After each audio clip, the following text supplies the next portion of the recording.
আমরা আজকে সকালে এসেই কার্যনির্বাহী কমিটির একটি জরুরি সাধারণ সভায় আমরা মিলিত হয়েছি এবং সংক্ষিপ্ত আকারে আমাদের শিক্ষক সমিতির অবস্থান এইটা ব্যাখ্যা করার জন্যই আপনাদের সামনে আমরা উপস্থিত হয়েছি।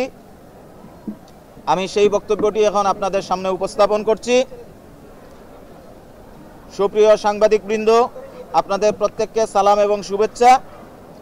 অদ্য 13 জানুয়ারি 2025 সকাল 11টায় শিক্ষক সমিতির কার্যনির্বাহী পরিষদের এক জরুরি সভায় গৃহীত সিদ্ধান্ত আপনাদের মাধ্যমে আমরা সকলকে অবহিত করতে চাই।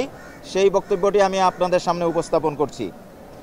জগন্নাথ বিশ্ববিদ্যালয়ের শিক্ষার্থীদের চলমান যে আন্দোলন, সেই আন্দোলনের শিক্ষার্থীদের 4টি যে মূল দাবি, দ্বিতীয় ক্যাম্পাসকে সেনাবাহিনীর কাছে হস্তান্তর, অস্থায়ী আবাসনের ব্যবস্থা গ্রহণ এবং অস্থায়ী আবাসনের ব্যবস্থা না হওয়া পর্যন্ত 70% শিক্ষার্থীকে আবাসন ভাতা প্রদান, পুরান ঢাকার বাণীভবন এবং ডক্টর হাবিবুর রহমান হল, যে দুটো হল আমাদের আছে, সেই দুইটি হলে স্টিল বেসড ভবনের কাজ দ্রুত শুরু এবং সম্পন্নকরণ।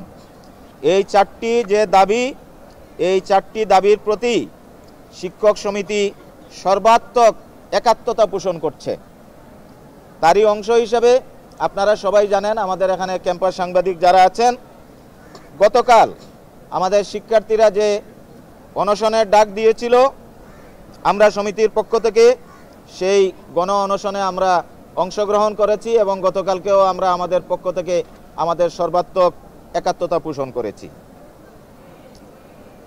এই আন্দোলন যতদিন পর্যন্ত সফল না হবে, আমাদের শিক্ষার্থীদের এই যৌক্তিক এই আন্দোলন শিক্ষক সমিতির পক্ষ থেকে দ্ব্যর্থহীন কণ্ঠে আমরা এখানে ঘোষণা করছি, আমরা এই আন্দোলনের সাথেই আছি।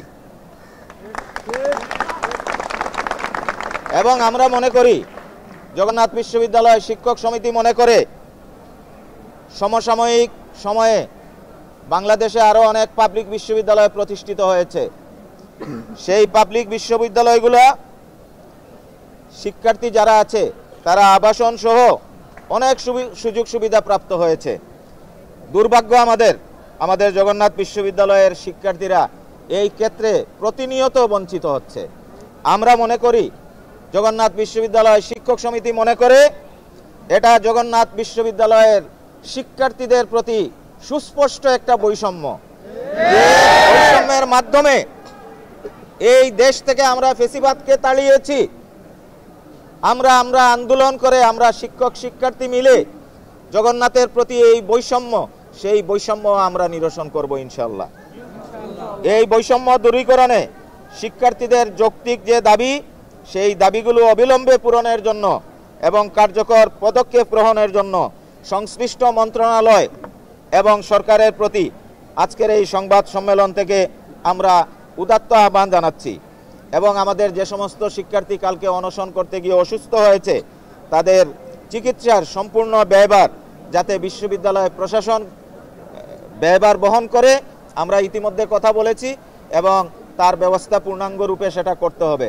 আমরা ইতিমধ্যে অবগত হয়েছি, আমাদের মাননীয় ভাইস চ্যান্সেলর একটু পূর্বে আমার সাথে কথা বলেছেন, উনি মন্ত্রণালয়ে আছেন এবং মন্ত্রণালয়ের সাথে উনি বৈঠক করে আমাদের সশস্ত্র বাহিনীর কাছে ক্যাম্পাসের কাজ কিভাবে হস্তান্তর করা যায় সেই লক্ষ্যে আগামী বুধবার একটি সভা অনুষ্ঠিত হবে। উনি আমাকে মৌখিক জানিয়েছেন, হয়তো বিশ্ববিদ্যালয় প্রশাসন থেকে সেটা আপনাদেরকে অবগত করা হবে। তো আমাদের বক্তব্য অত্যন্ত সুস্পষ্ট, প্রতিবার আন্দোলন হয় আবার আন্দোলন থেমে যায়।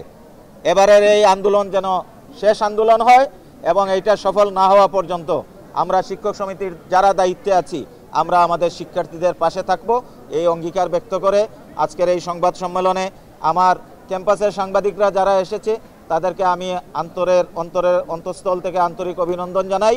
এবং আবারও আমাদের মিডিয়ার যে সমস্ত ভাইয়েরা, ইলেকট্রনিক মিডিয়ার যারা অত্যন্ত কষ্ট করে এই জগন্নাথে এসেছেন, আপনাদের সকলের প্রতি আমি আন্তরিক মুবারকবাদ এবং কৃতজ্ঞতা জানাই এবং আশাবাদ ব্যক্ত করি যে আমাদের এই যে অসহায় শিক্ষার্থীরা, এই শিক্ষার্থীদের যৌক্তিক দাবির পাশে আপনারাও থাকবেন এবং আপনাদের সহযোগিতা আমরা প্রত্যাশা করি। ধন্যবাদ সকলকে।